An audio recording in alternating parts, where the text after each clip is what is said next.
So we'll ask questions. We'll ask questions. We'll ask people to ask questions. Okay, got it. Right. So we'll start now. You can see some of your friends in this.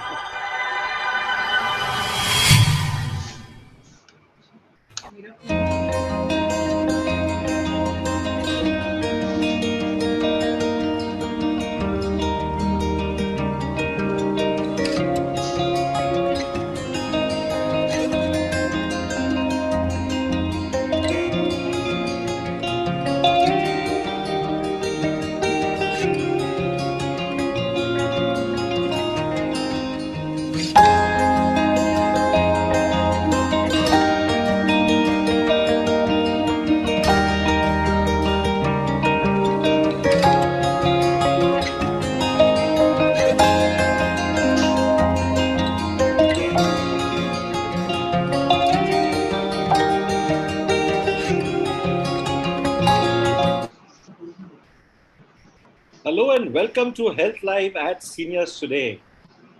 We are ready with yet another session of our Health Live series of informative and interactive health webinars.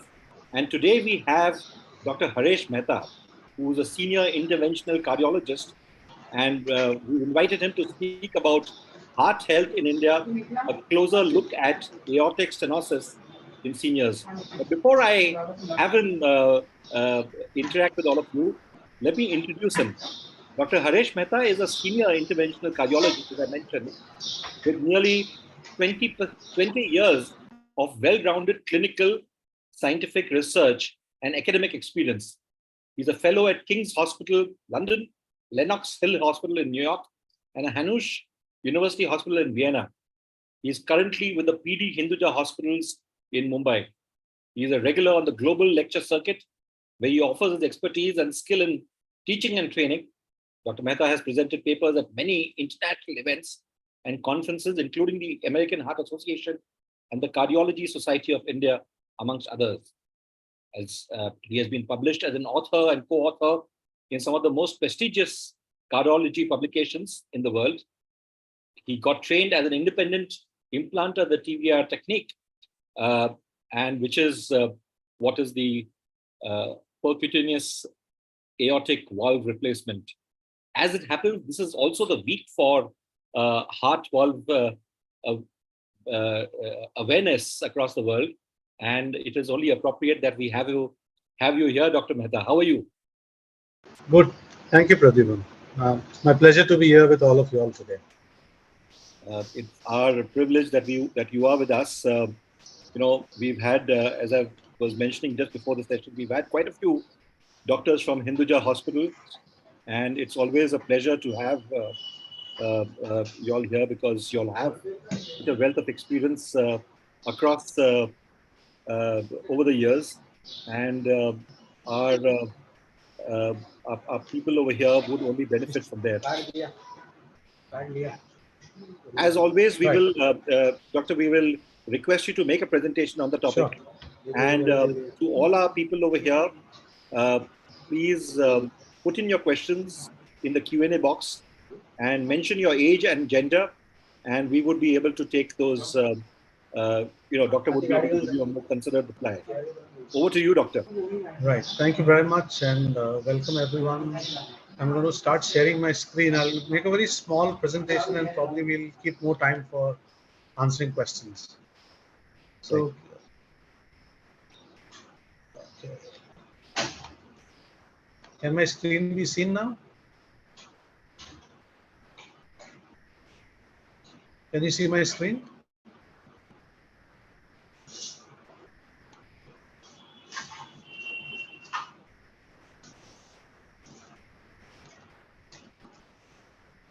Can you all see my screen?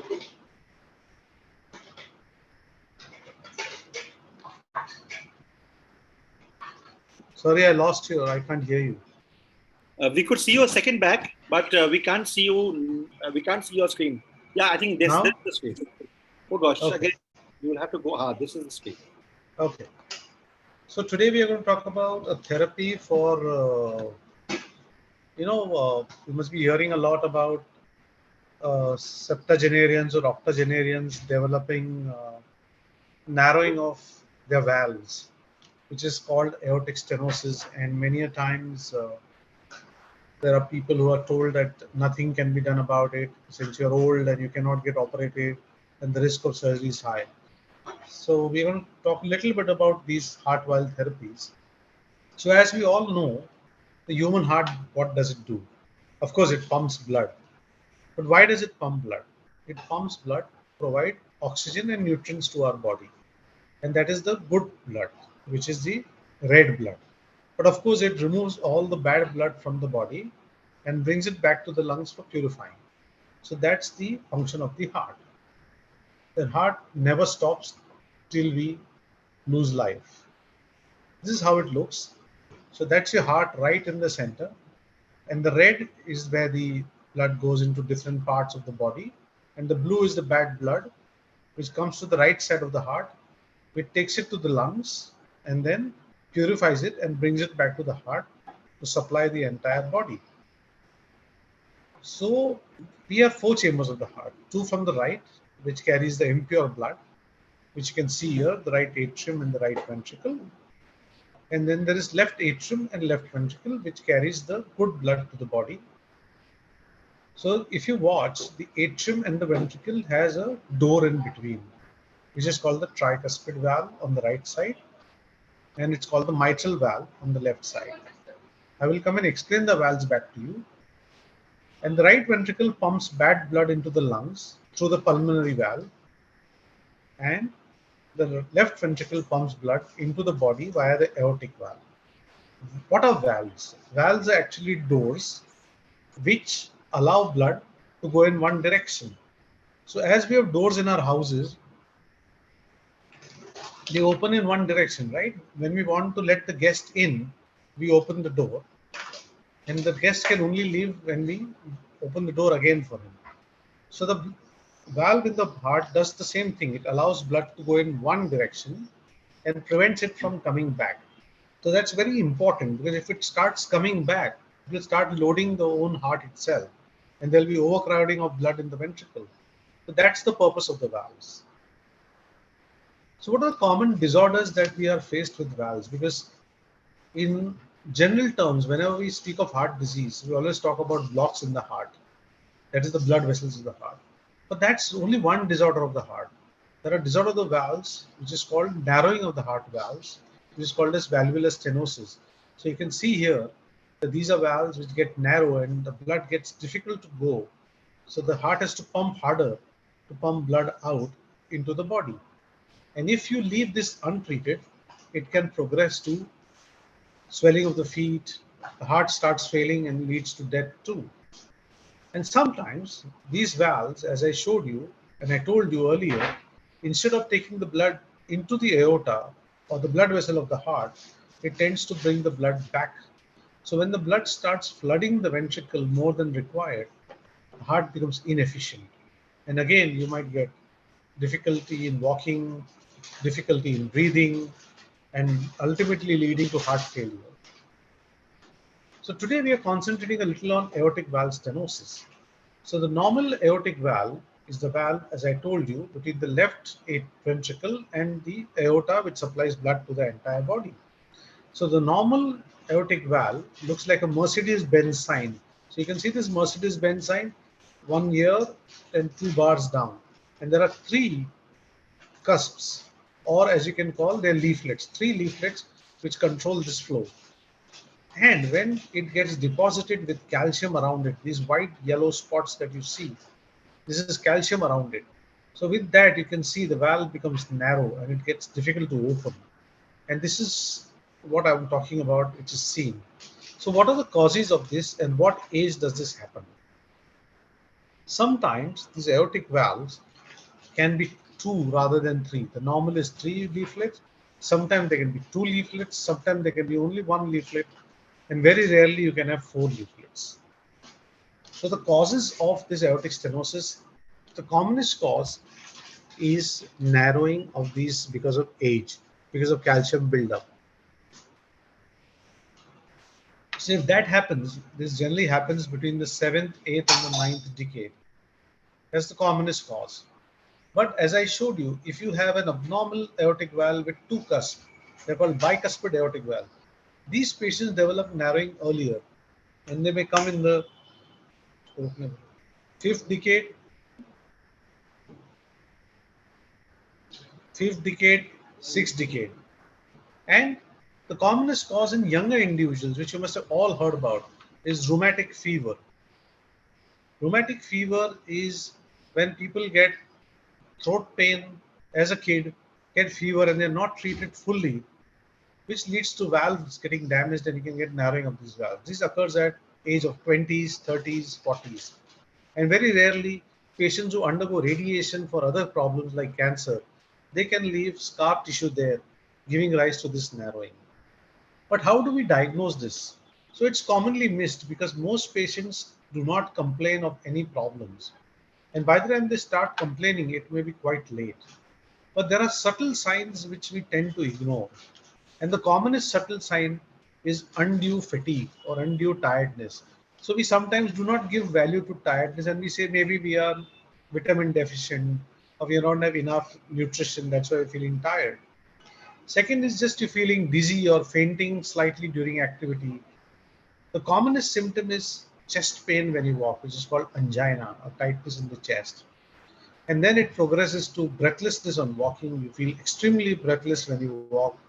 And then you can have palpitations or irregular heartbeats and swelling in your legs. So once you have these symptoms, you need to consult your doctor. Now, how is the doctor going to diagnose this? So first thing, he will examine you, he will see your pulse, he will see your blood pressure, he will see your ECG. And when he puts a stethoscope on your chest around this area, he can hear an additional sound, which is called a murmur. It's like a rustling of a leaflet. So when the leaflet rustles in the wind, that sound that is created, that can be heard by the doctor by the stethoscope. And once he hears that, he knows that something is wrong. And once that sound is heard, the doctor will generally tell you do an echocardiogram and may also ask for some blood tests. He may ask for ECGs, he may ask for a CT scan, and very rarely a stress test. So once this is diagnosed, what options do we have? Can we leave it medically? Do we need to operate it? Or do we have any other options? So when the aortic valve stenosis is mild or it's moderate, that means it's not severe enough to do anything about, then we leave those patients on medicines. We do not do anything else besides medicines and follow these patients up at 6 monthly, 3 monthly, or yearly intervals, depending on the severity we see, to decide whether it's going to progress or it's going to remain the same. Once it gets to the tight level, before this therapy came us, which we're going to discuss about the TAVR therapy, in young individuals where surgery was not the best option, we used to use a balloon, which you can see across here, is across the valve. And we used to balloon these valves and allow the flow for some time. But unfortunately, because of calcium in these valves, the balloon therapy does not last long. It only temporarily provides relief, and in a couple of months or a few months, it narrows again. So this is only a palliative measure. It's not a final corrective measure in such patients. It's only reserved for young individuals where putting a valve in a young age is not a great idea, or it is reserved for very severely ill patients who cannot undergo surgery or are waiting a TAVR therapy. So these are the patients we use balloon valvuloplasty. The gold standard, the best option for these treatment has been for time immemorial open heart surgeries where you can open the chest either in the center or from the side in the axilla from your side of your arm, and then the patients under general anesthesia and they replace this valve. So they remove the valve and put a new valve inside. This has been a standard of therapy for a very, very long time. And then there are two types of valves which have been used. One is a mechanical valves or the metallic valves, which is a man-made material, or which is like a metal, or a biological or a bioprosthetic valves, which is made of animal or human tissue.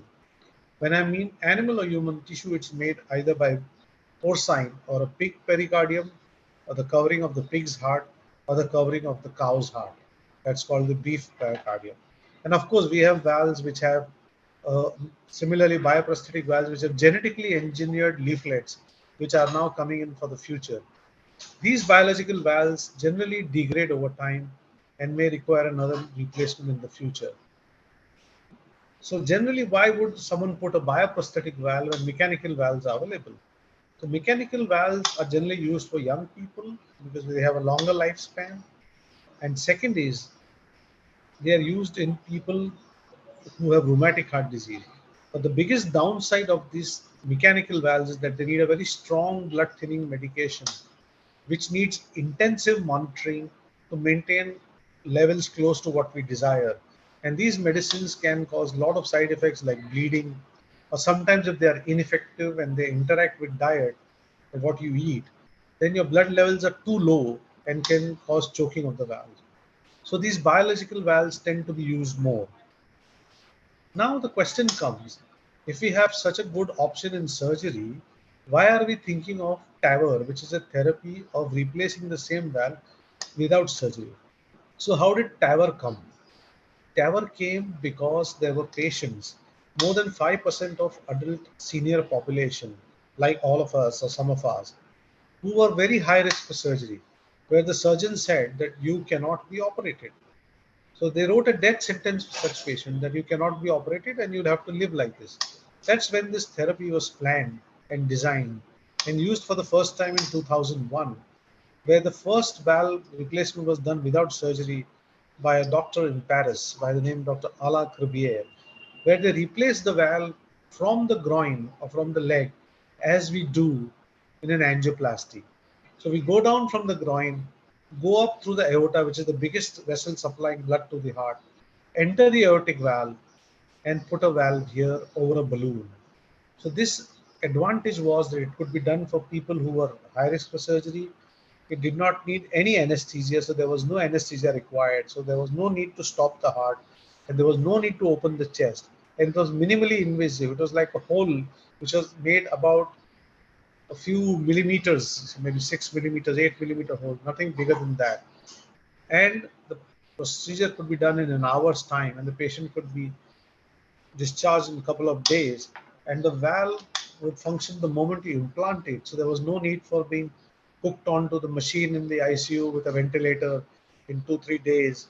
So this therapy was the one finally which revolutionized this valve replacement therapy. So what are the benefits of these? One, it can be used for patients who cannot be operated. This is the latest technology. Recovery is extreme fast. Nowadays, we discharge patient the next morning itself, so less than 24 hours admission. Extremely brilliant quality of life. You can be up and about in a couple of days. There's good improvement of heart function. It's non-surgical, almost shorter or no hospital stay, no scars, less pain, less anxiety, so less worry.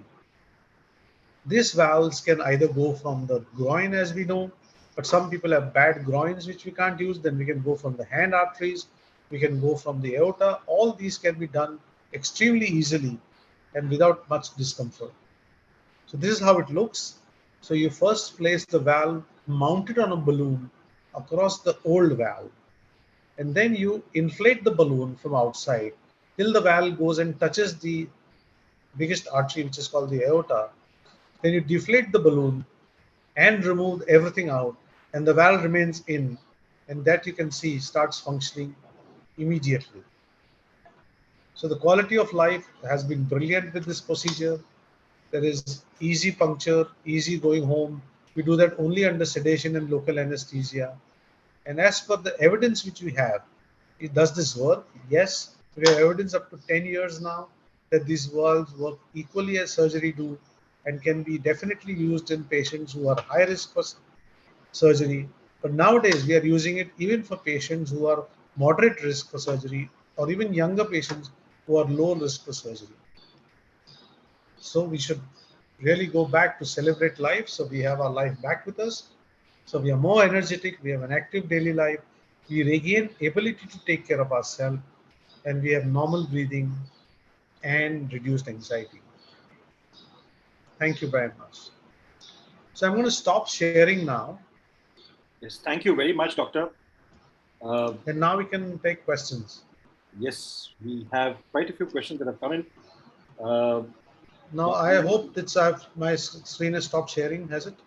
yes, it has stopped sharing. Yeah. Okay. Um, Perfect. before I start with the questions, to all of you here, you know that I make this statutory but a very relevant and important remark. You know, while this session over here is done by uh, eminent doctors, do remember that this is essentially advisory in nature. In case you have something that needs attending to, it is best that you speak to a doctor directly and approach her or him for advice. You can always interact with Dr. Haresh Mehta at the Hinduja hospitals in Mumbai. And these days, there's a fair amount of teleconsult also available, so you can also speak with him there. But do, while he will address your questions here, do remember that this is advisory in nature, and you should always consult, interact with the doctor one on one. Our first question, Doctor, is from Mr. Bharat Mehta, who's 68. And his current ECG, he says, his current ECG and 2-day echo report says healing anterior MI, apical uh, septalectomy, Leptal akinesia. LVEF 40%. Distal dysfunction. Yeah. I get it. I get the question. So what precaution and treatment would you suggest for him? So first thing, has he got an angiography done? If he has not, he should get it done. And the artery, if it's not fixed, should be fixed, which has caused the heart attack. So he's suffered a heart attack for sure. And second is he needs to be on regular follow-up with his doctor to have his sugars under control, to have his blood pressure under control, have his lifestyle under control, and to take blood thinners and cholesterol medicine as prescribed by the doctor. You shouldn't do anything on your own. Absolutely. You shouldn't do anything on your own. Doctor, we have a question from Mr. N. Ravindranath from Trivandrum, and who's 79. His question is basic. What are the basic symptoms of a heart attack? Initially, as a warning, he asks. So before a heart attack, many patients do complain of heaviness in the chest when they walk minimally. So they feel a heaviness around the chest area, which radiates either to the neck or to the back, or sometimes even to the tooth. So these are symptoms sometimes which we have to be careful about, or they have this pain radiating to the back and feels like gas, and they burp and they feel better.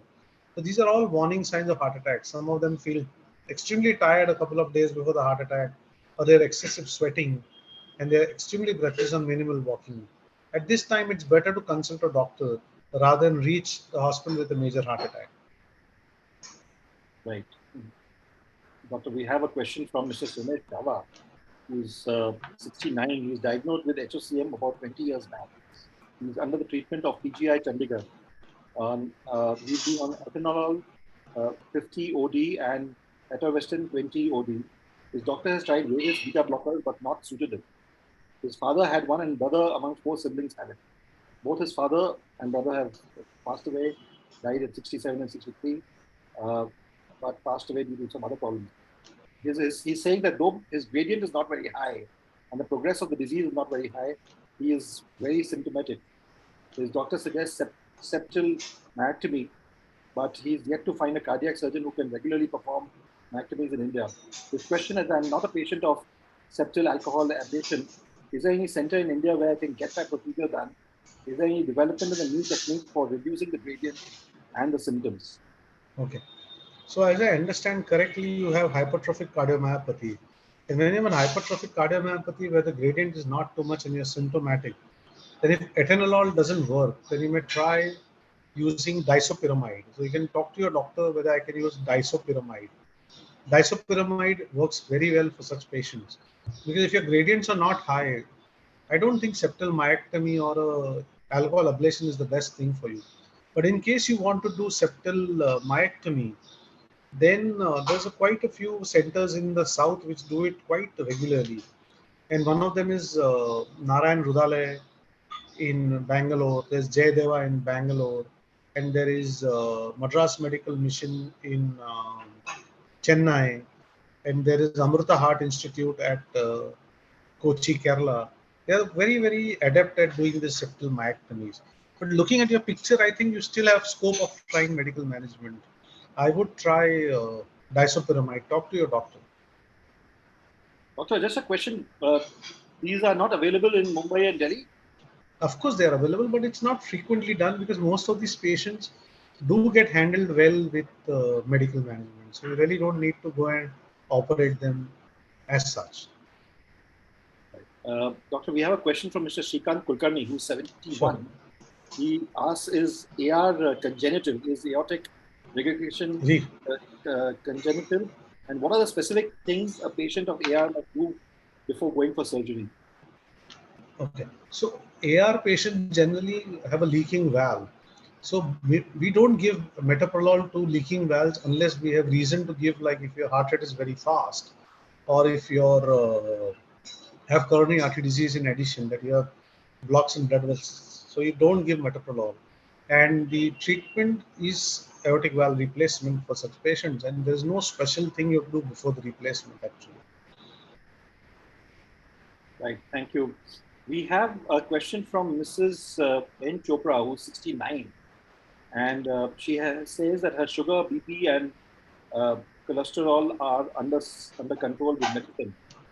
The question is, does she need to take Ecostin 75? She's already taking Etorva Right. 10. Okay. So, Mrs. Chopra, the question is, I don't know your status of your blocks in your heart. So, if your cardiologist or your physician has written ecosprin, I'm sure he's written it for a reason. So, he would be the best person to tell you whether you need to continue the aspirin or not to continue the aspirin. I can only give you general guidelines. So, if you have narrowings in your blood vessels and your doctor feels you're at a risk of developing heart attack in future, then I would continue the aspirin. I wouldn't stop it unless he tells me to stop it. Right. We have a question from Mr. Durga Prasad Rao, who's 71. And he says, DM since over 25 years and stent in lad in December 2022. Since 10 days, he's having calf pain in both legs. Presently on ultrastep twice a day. Doppler test says no severe thrombosis in both legs. Pain persists. His request is for some Yeah. advice. So this pain, what you're talking about, generally is due to statins or the atorvastatin or the rosuvastatin or the simvastatin that the doctor would have prescribed. So it's pretty common to have this pains in your calves with these with these statins. So you need to talk to your cardiologist. One is to either reduce the dose of statin if possible. Second, if that is not possible, then he can change you to another statin which can cause less of side effect, less pain. Or third would be to add drugs like coenzyme Q, which helps countering these pains, or they can add a vitamin D and B12 if you're deficient in B12 and D. So these are many methods you can counter the pains, because once you have an angioplasty and a stent and you have a coronary artery disease, it is not advisable to completely stop the statin unless advised by the cardiologist. Of course, there are other options available to statin, which are injectable options, but they are pretty expensive options. This is something called injection Repatha. It's an once in 2 weeks injection, but the injection itself can cost you 15 to 20,000 per dose. So that's another option your doctor can weigh with you. Thank you. Doctor, we have two questions which are similar. One is from Mr. Babulal Todi and the other is from Mr. Kushore Giovanni and Mr. Bipin Bhatt. The questions are, one is, what is the cost of PAVR? And what is the life? Bipin Bhatt says the life of the valve is supposed to be 10 years. But what happens after that? Can it be replaced again? Yeah. Okay. So I'm going to take that first question. So as I told you in the beginning of my talk, that all biological or tissue valves have an average lifespan of 10 years. Some people may last 5 years, some people may last 20 years, but the average is going to be 10 years. So after 10 years, you can again do a TAVR if required. So you can do a surgery again without opening the heart. So that's something called TAVR in TAVR. So TAVR can be done again in such patients. So I wouldn't worry about that. About the cost, it varies whether you're using the type of valve. So there are valves which are indigenously developed and they're equally good. They're cheaper than the valves which are developed from abroad and they are imported into India. So we in India can do a tower from anywhere close to 12 lakhs to 30 lakhs, depending on the choice of valve we use and the procedure we do and where it is done, which hospital it is done. So it can vary from 12 to 30 lakhs. But the Indian valves which we have are extremely good. So there's no reason to worry about cost anymore. Right. Thank you, Doctor. Um, this is a question from Mr. Kamlesh Vajpayee. Uh, he's 70 and thin 50 kgs. He has high BP for some years. He takes medicines, felt tightness in the head, difficult to walk, angiography done, no blocks, only low sodium. He took sodium tablets. Are they harmful? And as I mentioned, he's 70, lean and thin, and he's been walking regularly till now. How does he increase his sodium level? He asks. Okay. So first thing is that headaches can mean either the pressure is too high or too low. So you need to check how your pressure is behaving. If it's too high, your medicines need to go up. If it's too low, then the medicine need to go down. Second, the sodium generally goes down when we use a diuretic in addition to your blood pressure medicine. So for example, you must have read a tablet called Telma-CT. That means it contains telmisartan plus chlorothiazide. Chlorothiazide is a diuretic which increases the urine from the body, which helps in pressure control. But in some elderly patients, this also leads to loss of sodium from the urine. So if you're on one of these drugs, you talk to your doctor and get this drug switched so that your sodium can come back to normal. Third way of replacing sodium is that your doctor can give you salt capsules till the time your sodium goes up. And finally, there are medicines which can raise sodium up, which is called natrise. But again, that has to be taken for a short period on the prescription of a doctor. So taking any of these four measures is going to take care of your symptoms as well as your sodium. Thank you, Doctor. We have a question from an anonymous attendee. Actually, there are two questions which are similar. One is after the treatment and discharge, can the patient walk and manage normal life immediately? There's another question that uh, I know somebody who was discharged just 2 days after a fairly comprehensive surgery in Bangalore, and he was allowed to go home and travel to his home, which was outside of Bangalore. Is that safe? Yeah. So nowadays, with advances in modern medicine, and we are getting more and more refined in the procedures we do. So we have patients, in fact, driving themselves to the hospital and driving out themselves. So that's a reality in life, and it's being seen. So I wouldn't worry. If your doctor tells you go, you can go walking. Sure. Well, in cities like Mumbai and Delhi, Mumbai and Bangalore, driving itself might cause a lot of stress. That is true. That's true. I've So, been to Bangalore. It's a big stress. Doctor, we have a question from an anonymous attendee. So, longish question. I'm 60 years old and had a chance finding of 30 to 40% blockage in one heart artery, and slow movement of blood in another artery in 2017 during angiography. Post wrong troponin test result and abdominal gastro upset. Since then, I have passed the treadmill task test three times.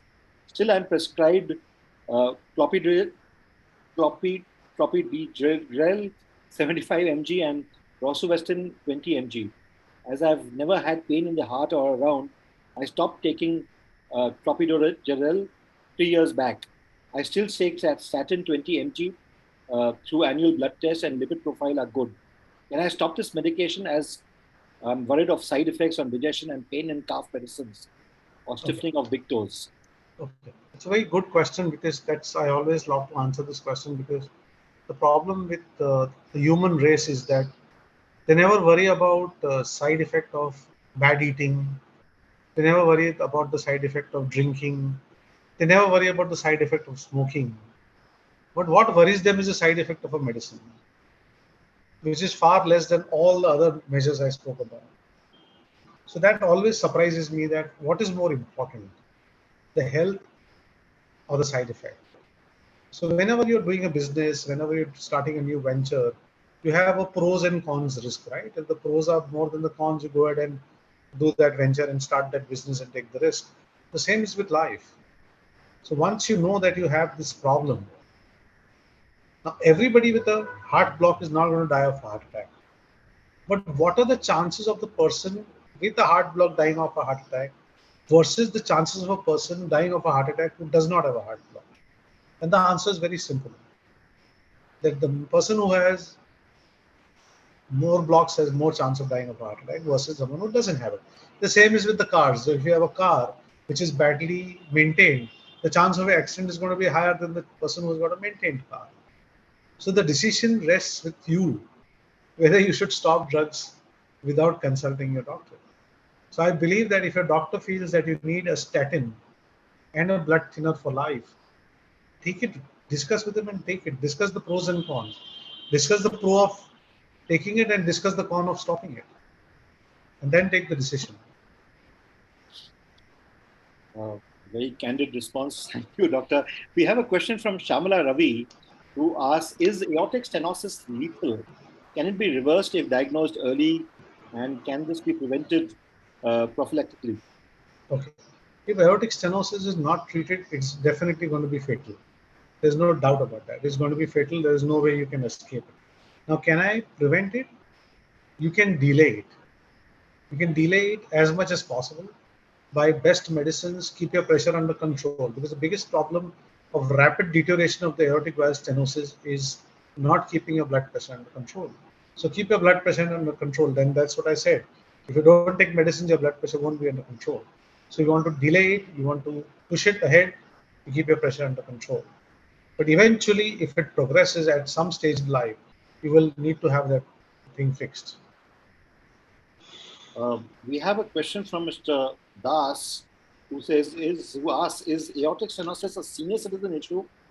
And, so that people don't really get worried about it, or could it happen to anyone? So commonly, it is a senior citizen issue because that's because of calcium deposition.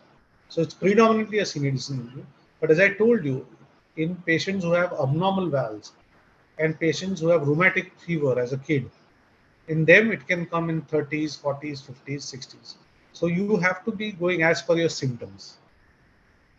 But the chances are more in senior citizens, chances are less in younger patient, but it is not zero. So it has to be monitored once it's diagnosed. So just two or three more questions. One is Sure, by sure. Katie Please go Dagaji. ahead. Sure. Can a person having malaria damage her or his aortic valve? Very, very unlikely. Very, very unlikely. And do AR patients, this is from Shrikant Kulkarni again, do AR patients need to take I metoprolol? said that. No, we don't give beta blockers to AR patients unless they have reasons like fast heart rate or they have irregular heart rate. We don't give metoprolol to AR patients. And a question from Mini Gogia, is this surgery available everywhere? It's available all over India now. It started into the major cities, but I've been traveling to entire south, north, and west, and we're doing it in smaller cities, small towns too. Thank you very much, Doctor, for this presentation. There are quite a few questions that have come in, but just one, there are 2-3 questions Sure. that have come in, and they've come to me by WhatsApp as well. Sure. Doctor, your presentation, of course, was very exhaustive, but if there are 2 or 3 things that you would recommend to senior citizens that they should be doing to ensure that they have a healthy heart and they don't have to undergo this, what are the 3 or 4 top advice that Okay. you would be able to give? So first important thing is don't ignore your symptoms. Because we tend to ignore symptoms as we grow older. This is age related. So one, don't ignore your symptoms. Have a regular checkup with your doctor. You choose your doctor. You have a right to choose your doctor. You choose your doctor, but have a regular checkup with your doctor. Have a conversation with your doctor every time you go there. Just don't go there and get your pulse, blood pressure checked and get the sugars report checked and say, I'm fine. Have a conversation with him if he tells you you have found something. And third, of course, lifestyle. Have a good lifestyle. Eat healthy, sleep well, meditate, walk, and live happy. And doctor, what do you think about natural, medicines that people take? Is this Okay. advisable, or is it? So naturopathy is a brilliant science. I am all for naturopathy. But it has to be a regulated science. Like allopathy is regulated. So whenever you take an allopathy medicine, you have everything written on the label. This is used for this. This is the side effect. These are the effects, and these are the. Unfortunately, the other sciences which we have in our country are not regulated by a body which tells you this is the problem with this medicine and this is the benefit of this medicine. And I would say naturopathy, I would rather concentrate more on nutrition, supplements, food supplements. They are better than trying to go for medicines where your doctor cannot convincingly tell you what is the content of the medicine and what is that medicine going to do. So that is my take on naturopathy. Thank you very much, Doctor, for a very detailed presentation. Doctor, I would request you to indulge us a little bit. I'm going to Sure. request our producer to, we've just come up with our September issue of Seniors Today magazine, and I would like our producer to just play a short video on the content. We've Sure. got a very good interview with Asha Bhosle, who's turned 90 this year, and Wow. amazing songs that she has had, over 10,000 songs. Rose, can you play the?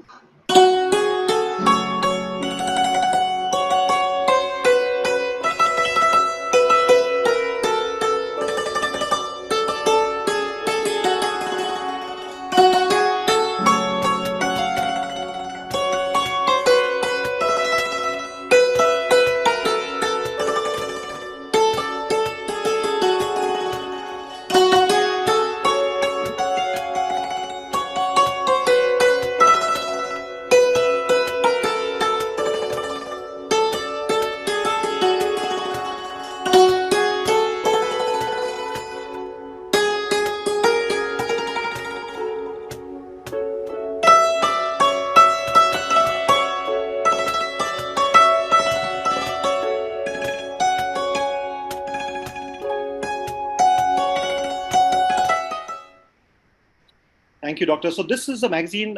This is issue number 51, and in fact, we started off in July 2019 with our first issue was an interview with Lata Mangeshkar, and now we have an interview with her sister Asha Bhosle as she turned 90, and it is, as you know, available free of cost on Seniors Today, and no conditions apply.